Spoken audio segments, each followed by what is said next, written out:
Mr. Garrett asked you about a speech that you gave 2 weeks before the election. Do you remember what that speech was about? Income inequality, right? Yes, I think that's. And now, just, no, let me ask my question. I know you don't live in a closet. You're out there and amongst the people. Was there one party that was pushing the idea of income inequality over the other party in the last election? Was there? I believe that it is a problem that No, that's not my everyone question. in this Ms. room Yellen, Chair Yellen. should be concerned about. I agree, but was one party pushing that idea over the other party?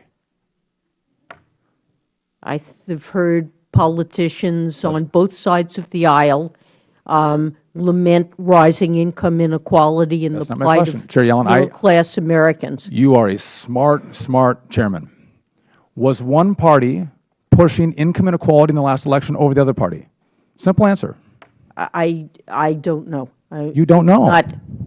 I have heard broad-based concern about this, and Chair Yellen, I would venture to guess, if I asked all, I'll reclaim my time.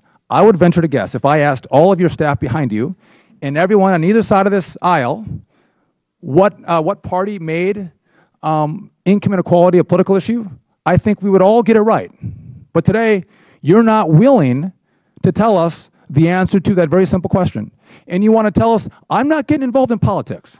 But then again, 2 weeks before an election, you're making political statements that are consistent with the Democrat Party. I am not making political statements. That I am discussing a significant problem that faces America. And I would welcome the fact that if you're talking about quantitative easing and how that's increased revenue at the top, if you're talking about rules and regulations that keep the little guy from competing with the big guy, in Wisconsin, my biggest employers will tell me, if I was trying to start this business that employs thousands of people today, I could never do it because there's too many rules and regulations. I might not even get a bank to take a risk on me because of the pressure that they get from the regulators.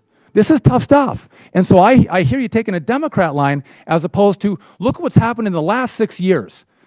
It's gotten worse with liberal progressive policies. It hasn't gotten better. And maybe it's the liberal progressive policy that is the problem, not the answer. Maybe free markets and free enterprise are the answer to the problems of income inequality. I didn't offer any policy recommendations whatsoever in that speech. But you offered a political backup.